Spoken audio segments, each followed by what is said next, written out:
Welcome to Inland Empire Alive, bringing you issues, events, and perspectives from throughout San Bernardino and Riverside counties.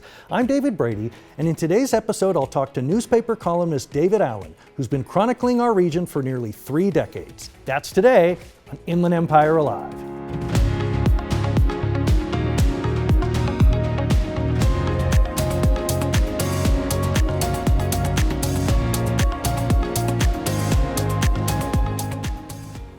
Well, I am delighted to welcome my next guest. It's someone whose work I've been enjoying for many, many years, newspaper columnist David Allen. Welcome to the program.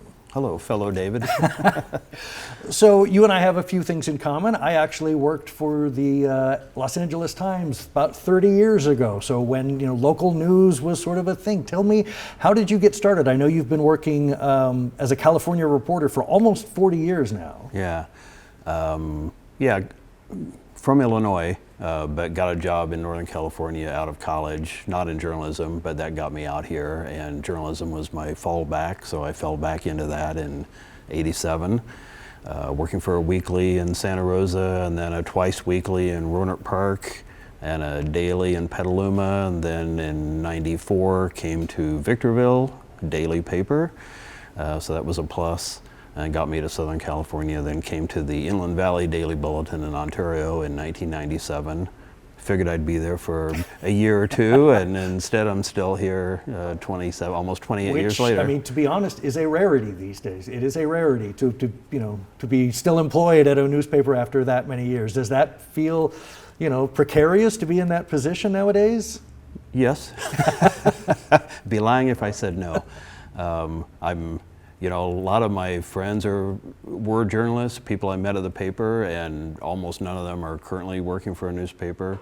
Some of them are still in news in some sense or another, but I'm the one who didn't let go. Well, with all of that history, and again, so much of it, devoted to the local news level in California, are people surprised to find out that you're not from here? Does that shock people?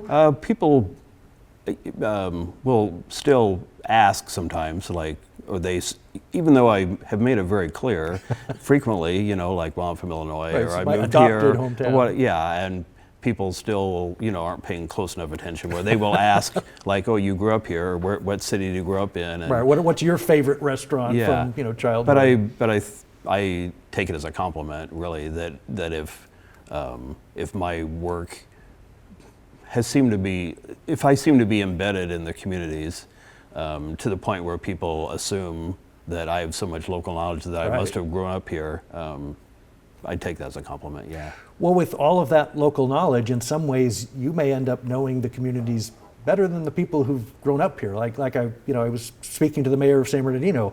Few of us walk every neighborhood in our towns. Few of us get to know every business district. What are the type of stories that you enjoy the most? What are the type of stories that you look forward to covering?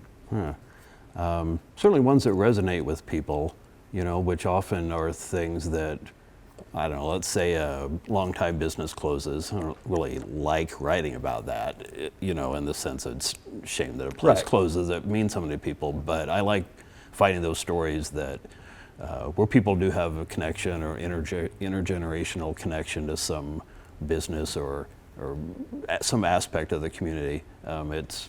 Those are the kind of stories that people remember. Well, you kind of anticipated something I was going to ask. As I've read your work over the years, it often seemed to me you often bear witness to that sort of inevitable march of time, those favorite restaurants, those favorite shops that are disappearing. There's a melancholy sometimes about those stories. Does it ever make you sad, that you're writing about those long gone, the good old days that people are pining for? Sometimes.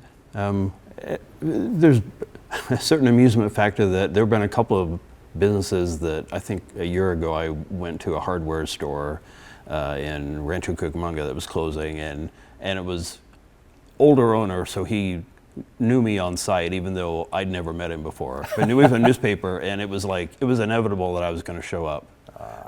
You know what I mean? Yep. He's closing, all right, it's official now. David Allen has shown up to cover it. What types of stories get the most reactions? I know other columnists that I've known over the years, it was anything about animals, Are there certain sort of hot button things that you know when I write about it, oh, this is gonna, the email is gonna, the box is gonna fill up? Certainly any nostalgia kind of column, anything about restaurants or nostalgia or nostalgic restaurants combo, people seem to connect with. And those are almost guaranteed. Or like I wrote about the California Jam Rock Festival from Montreal, like anniversaries of that. That was a huge thing in 1974. Sure. So I read about that. I know I'm going to hear from people from all over. Well, it must unlock so many memories. And I think, do people let you know that they appreciate that there is someone there to tell that story at the end? That those things aren't forgotten. Someone did go to the trouble of, as I mentioned, bearing witness at the end that this was here, it existed, and people remember it. Yes, I think people do appreciate it. Those are the kind of things that people will tell me that they are glad that I did, and that I'm here to do them still. We'll be back with newspaper columnist David Allen after these messages. Join us for our weekly farmers market in San Bernardino. The farmers market is ongoing every Tuesday at Court Street Square, located at 349 Northeast Street from 8 a.m. to 1 p.m. This event features both farmers and hot food vendors.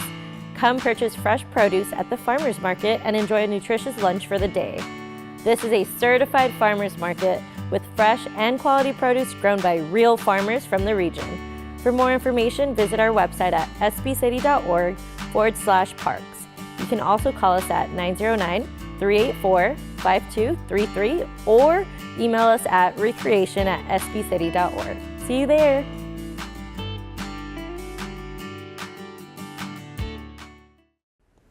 I'm talking with David Allen, the columnist for the Inland Valley Daily Bulletin since 1997. That is a lot of columns. It is. Do you keep a tally, a number?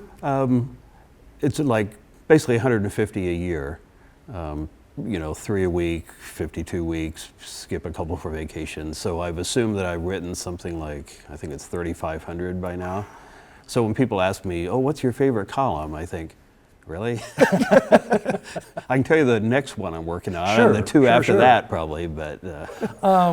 And I know that you have many collections of your columns, which are some of the favorites. So how can people find the books?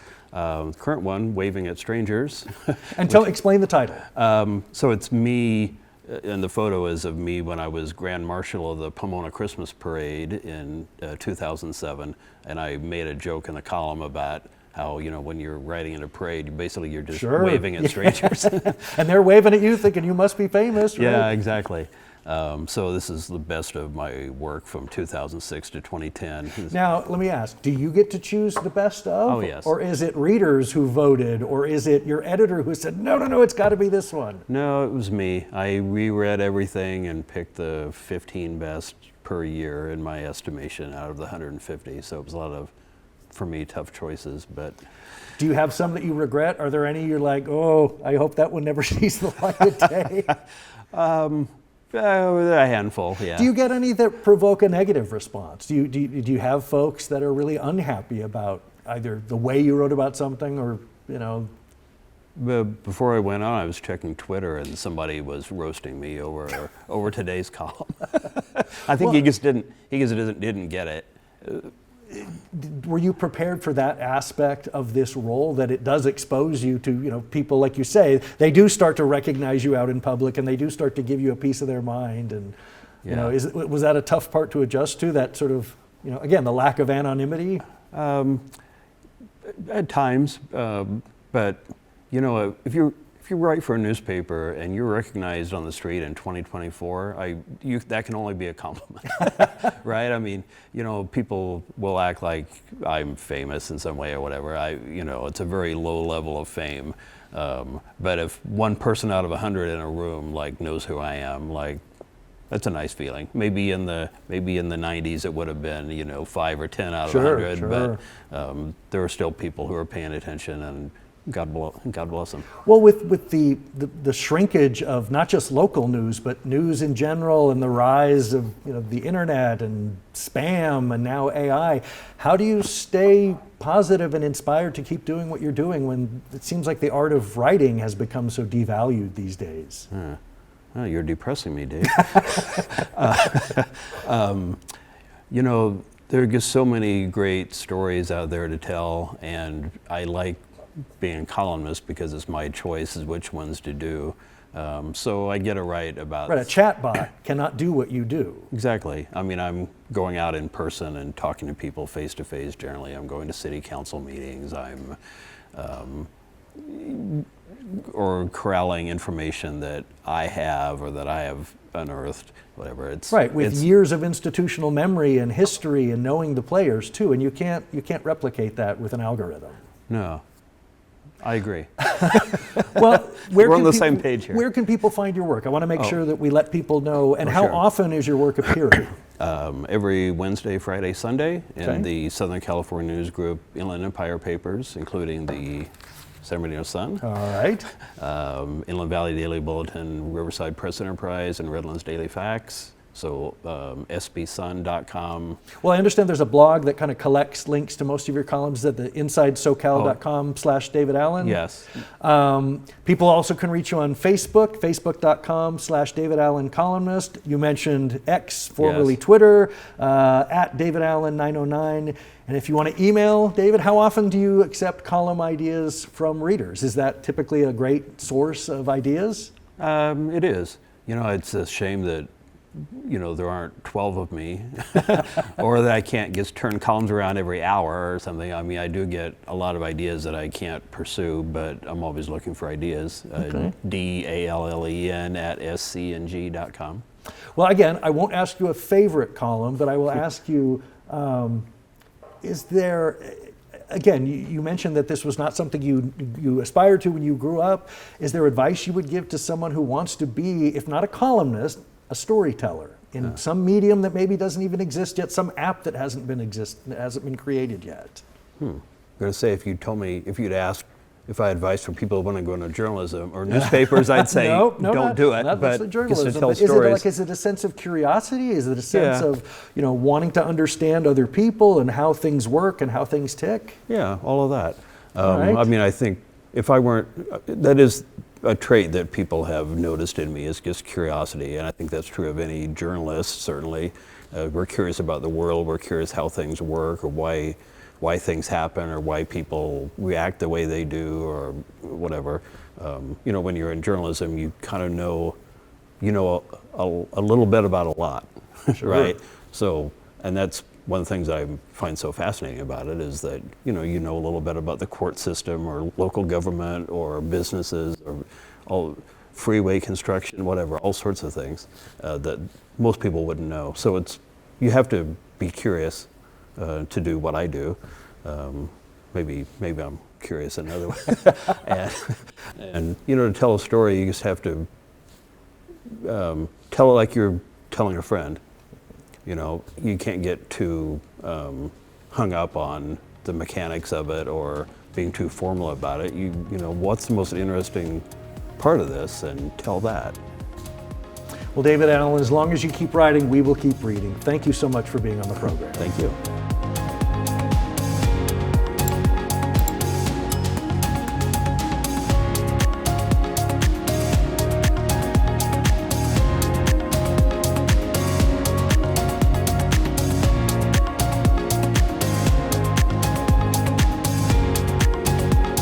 Visit iealive.com.